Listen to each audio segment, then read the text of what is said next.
Hey guys, I'm Aristotle, and on this exciting journey, I'm exploring the must-visit places in Paris. I'll be discovering the city's most iconic landmarks, admiring stunning architectural masterpieces with breathtaking views, taking in the panoramic beauty of the Seine River, visiting world-class museums, and seeing the most magnificent cathedral. Get ready for an unforgettable Parisian adventure. Let's go!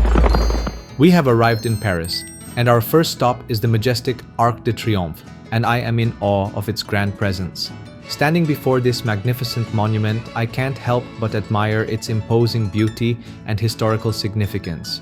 Rising proudly at the center of the iconic Place Charles de Gaulle, where 12 grand avenues converge, this awe-inspiring structure marks the beginning of the legendary Champs-Élysées.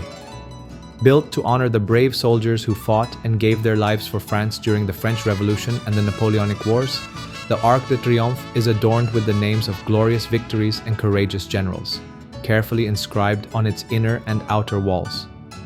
Designed by the renowned architect Jean Chalgrin in 1806 under Napoleon's orders, this grand structure was finally inaugurated in 1836 on the 6th anniversary of the Three Glorious Days. Standing at an impressive 50 meters high, 45 meters wide, and 22 meters deep, it was once the largest triumphal arch in the world before being surpassed in 1982. Its elegant design, inspired by the historic Roman Arch of Titus, reflects both strength and beauty. Being here, surrounded by history and artistry, I feel a deep connection to the rich past of France. Here at the majestic Arc de Triomphe, I am gazing at the iconic Eiffel Tower. The view is absolutely breathtaking. The Arc de Triomphe has an iconic rooftop with a breathtaking 360-degree view of Paris, the majestic Eiffel Tower, the Grand Sacré-Cœur, and the modern skyline of La Défense. To experience this stunning view, you will need a ticket, and I will post the link in the description for ticket information. The Arc de Triomphe is not just a monument, it is a timeless symbol of heroism, unity, and national pride. If you enjoyed exploring Paris, please don't forget to like and subscribe. Today, we start our day at the magnificent Louvre Museum, taking in its breathtaking exterior before heading inside. The stunning glass pyramid, designed by I.M. Pei, contrasts beautifully with the ornate Renaissance architecture of this historic museum, once a royal palace. The intricate sculptures, majestic archways, and elegant courtyards showcase centuries of French history. The Cour Napoleon, where the pyramid stands, is especially picturesque, and at night, the museum's warm glow creates a truly magical atmosphere. I highly recommend going early to avoid crowds and capture a perfect picture of the stunning glass pyramid without interruptions. Whether admiring the detailed stonework or capturing the iconic reflections in the fountains, the Louvre Museum's exterior is an architectural masterpiece in itself. I highly recommend entering the Louvre Museum through the carousel entrance, as it is usually less crowded. To avoid the crowds even more, go early and get in line before they open. If you want to see the Mona Lisa up close with fewer people around for a better view, here's a tip. Head straight to the painting as soon as you enter. The Mona Lisa, painted by Leonardo da Vinci, is one of the most famous and mysterious works of art in the world, known for its enigmatic smile and detailed brushwork. It will be less crowded, allowing you to enjoy it peacefully. After seeing the Mona Lisa, you can explore the museum's vast collection of incredible art and sculptures. The Louvre Museum is a journey through art and history. From the iconic Mona Lisa to stunning sculptures and masterpieces, every corner offers something unforgettable. Here I am at the magnificent Basilique du Sacré-Cœur in Montmartre, one of the most iconic monuments in Paris. Consecrated in 1919, this stunning basilica sits atop the charming Montmartre hill, offering a breathtaking panoramic view of the city from an altitude of 130 meters. Its brilliant white facade, built in the elegant Romanesque Byzantine style, makes it instantly recognizable against the Parisian skyline. Stepping inside, I am immediately struck by the serene and spiritual atmosphere. The vast interior is adorned with intricate architectural details, towering columns, and graceful arches that create a sense of grandeur and tranquility. Above me, the awe-inspiring ceiling showcases the largest mosaic in France, spanning an impressive 480 square meters. The mosaic, known as Christ in Majesty, is a breathtaking masterpiece, depicting a radiant Christ with outstretched arms, surrounded by golden light and celestial figures. The vibrant blues and shimmering golds add to the divine beauty of the space, drawing my gaze upward in admiration. Soft, ethereal light filters through the exquisite stained glass windows, casting colorful patterns on the polished stone floor. The ornate altars and chapels, each with their own unique artistic details, invite quiet reflection. As I walk through the sacred space, I hear the faint echo of hushed prayers and footsteps, adding to the reverent ambience. The mystical crypt beneath the basilica holds its own hidden treasures, including relics and religious artifacts that tell the story of faith and devotion. Exploring its shadowy corridors, I feel a deep connection to the centuries of history preserved within these walls. For an even more spectacular experience, I can climb up to the dome, where a magnificent 360-degree view of Paris unfolds before me. From this unparalleled vantage point, the city looks even more enchanting, making my visit to Sacré-Cœur an experience I will never forget. After visiting the Basilique du Sacré-Cœur, we are stopping at Montmartre, a place with a rich history. Once a quaint village of farms and windmills, it later became a vibrant hub for artists like Toulouse-Lautrec, Van Gogh, and Picasso. During the Belle Époque, its bohemian charm and tax-free wine drew creatives, shaping its lively cabaret culture, traces of which remain today. Now we are boarding for a scenic cruise along the picturesque Seine, the iconic river that winds through the enchanting city of Paris. As the boat gently glides along the water, I am immediately struck by how different the city feels from this vantage point. The breathtaking beauty of the city unfolds before my eyes, offering a unique perspective of the majestic Eiffel Tower standing tall against the sky. The ornate Pont Alexandre III, with its elegant sculptures and grand arches, stretches across the river, while the impressive Musée d'Orsay rises majestically along the banks, showcasing its incredible art collection. Further along, the Grand Palais adds an air of sophistication, its glass dome gleaming in the sunlight, and the charming Statue of Liberty stands proudly, reminding me of the deep connections between Paris and New York. Due to the unusually low water level in the river during our visit, we weren't able to get a clear view of Notre-Dame or the Louvre, which was a bit disappointing. However, the journey still offered plenty of other stunning views, and the city's captivating and timeless spirit shone through with every passing landmark. The historic quays, lined with quaint barges and curious onlookers, added to the charm, revealing the true heart of Paris from the water. Each scene seemed to tell a story of the city's rich history, blending its romantic past with the vibrant energy of today. Before we continue our journey, we decide to grab a bite to eat. When you're in Paris, you definitely don't want to miss trying a crepe. It's one of the most popular dishes here, and also an affordable option. The food is absolutely delicious, and there's nothing quite like enjoying a freshly made crepe in the heart of the city. Now, it's time for us to head to the iconic Eiffel Tower. On the way there, we spotted the vibrant Olympic logo near the tower, which added a bit of excitement to the moment. I was absolutely thrilled to be going to the magnificent Eiffel Tower, especially because we had plans to go up and experience the breathtaking views from the top. To go up and explore, you need to buy a ticket. We bought our tickets online. There are different types of tickets available. You can choose to take the stairs up and down, but only up to the second floor, or you can take the elevator. They offer two options. You can go to the second floor, or you can go all the way to the summit for stunning views. And I will post the link in the description for ticket information. We bought tickets to the summit and chose to take the stairs for the climb. The Eiffel Tower, a true symbol of Paris and all of France, was built by Gustave Eiffel for the 1889 World's Fair. Standing before this iconic landmark, I can't help but admire its historic significance and understand why it's one of the most visited monuments in the world.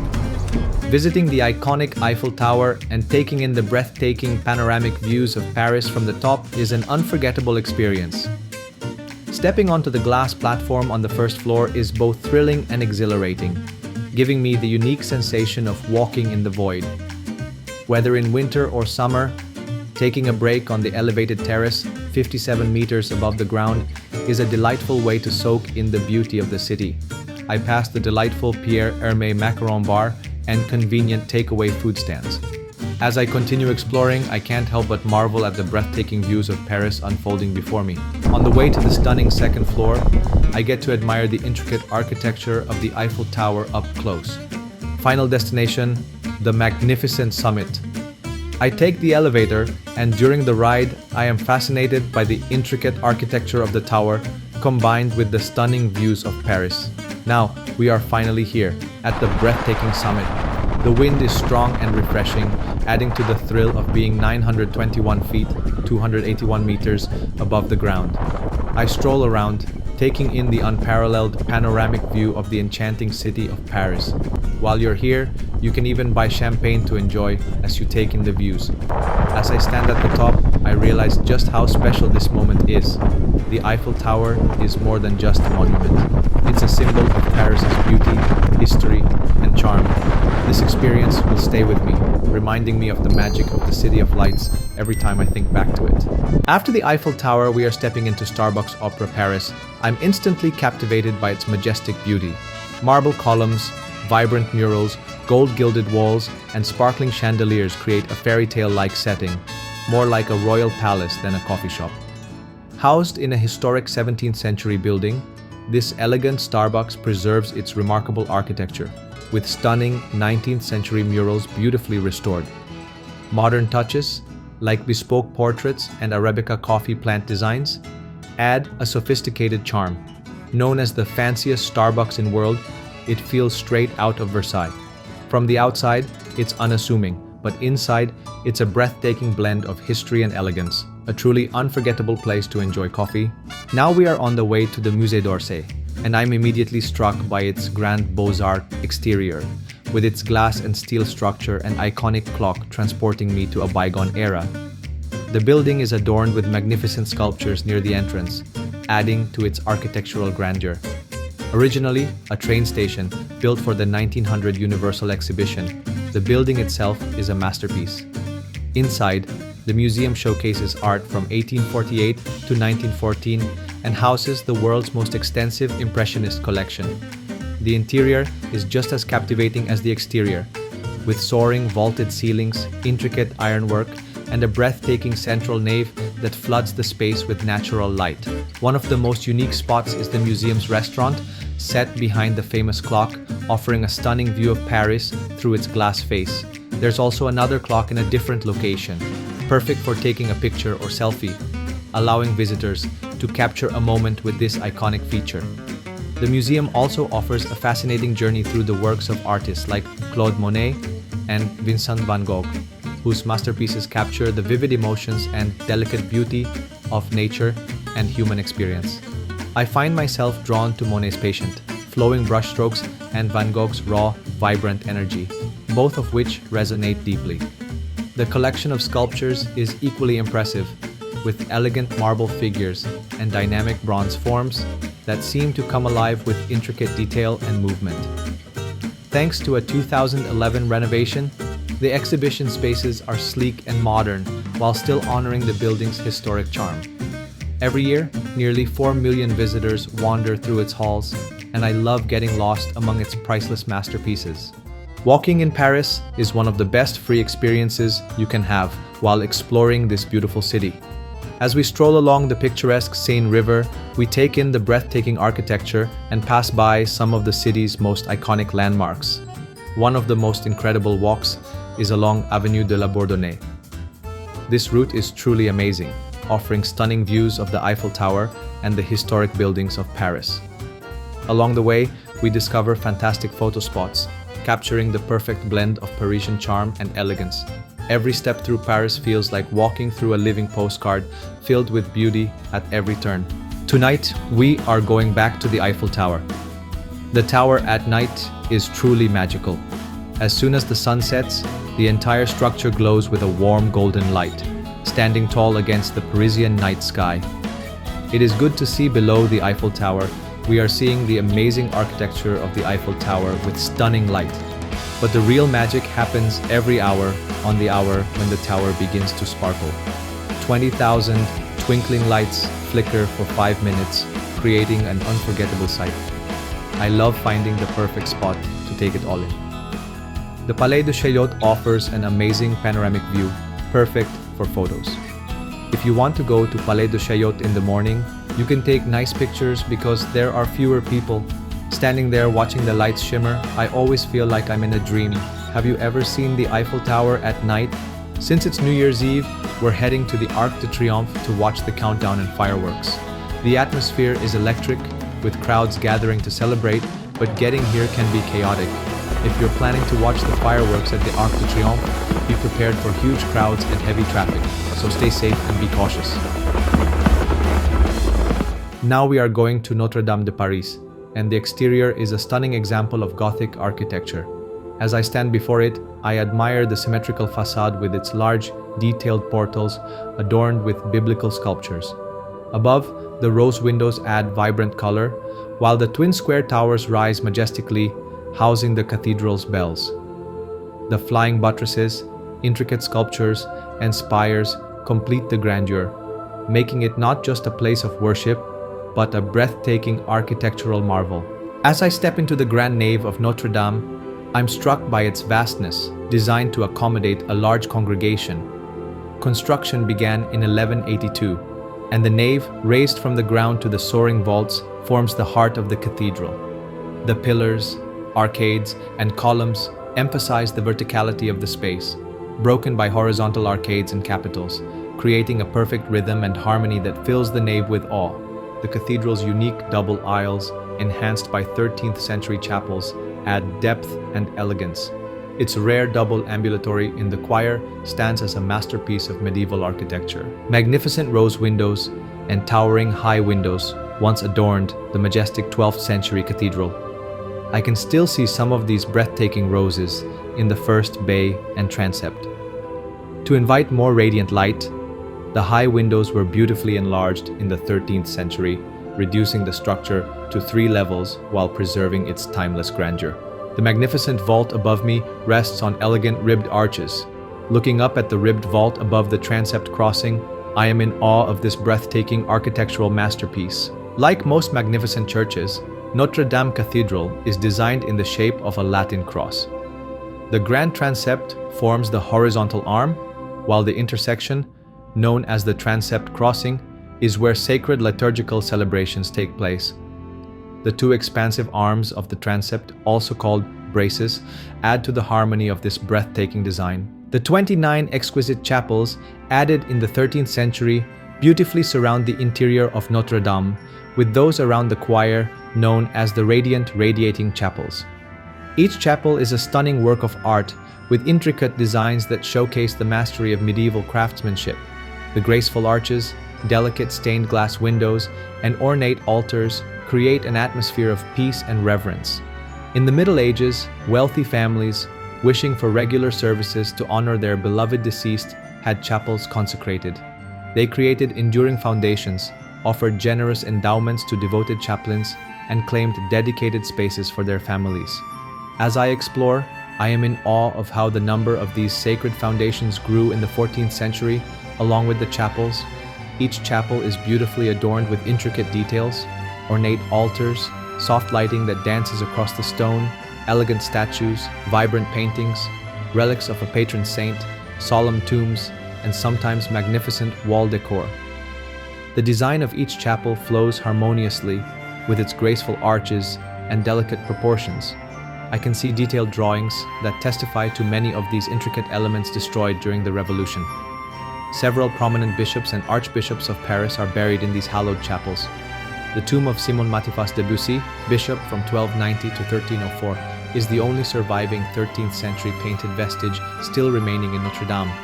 Among the many engraved slabs, only that of Canon Etienne Yvert, who died in 1468, remains today.